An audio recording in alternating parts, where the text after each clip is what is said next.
2014 সালের পর জার্মানি আর বিশ্বকাপ জিততে পারেনি, কিন্তু 2026 সালে তারা আবারও শিরোপার অন্যতম বড় দাবিদার। চলেন দেখে নেওয়া যাক জার্মানির স্কোয়াড। গোলপোস্টে আছেন অভিজ্ঞ ম্যানুয়েল নয়্যার। তার রিফ্লেক্স এবং নেতৃত্বে জার্মানির জন্য বিশাল শক্তি।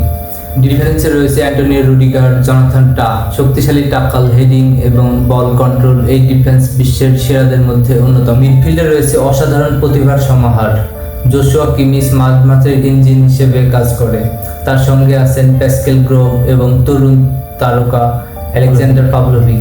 আর আক্রমণ ভাগের সুযোগ তৈরি করার জন্য রয়েছেন জামাল মুসিয়ালা এবং ফ্লোরিয়ান উইলস। এই দুই তারকাকে ভবিষ্যৎ বিশ্ব ফুটবলের অন্যতম সেরা খেলোয়াড় হিসেবে ধরা হয়। উইংয়ে আছেন লিরয় সানে এবং সার্জ গ্নাব্রি। তাদের গতি, ড্রিবলিং এবং গোল করার ক্ষমতা যে কোনো ডিফেন্সকে ভেঙে দিতে পারে। জার্মানির স্ট্রাইকার পজিশনে রয়েছে কাই হাভার্টস, ডেনিস উদনাভ এবং করিম আদিয়ামি। গোল করার জন্য এই আক্রমণ ভাগ যথেষ্ট ভয়ঙ্কর। সবচেয়ে বড় বিষয় হলো কোচ জুলিয়ান নাগেলসম্যান। আধুনিক ফুটবলের অন্যতম সেরা তরুণ কোচ হিসেবে তাকে ধরে নেওয়া হয়। তার আক্রমণ কৌশল এবং দ্রুত ফুটবল জার্মানিকে আবারও বিশ্বসেরার আসনে ফিরিয়ে আনতে পারবে।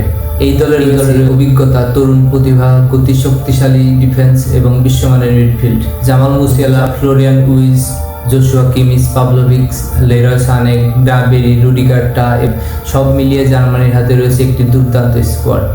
তাহলে প্রশ্ন হলো, জার্মানি কি 2026 বিশ্বকাপে তাদের পঞ্চম ট্রফি জিততে পারবে, নাকি অন্য কোনো দল বিশ্বকাপ ঘরে নিয়ে যাবে?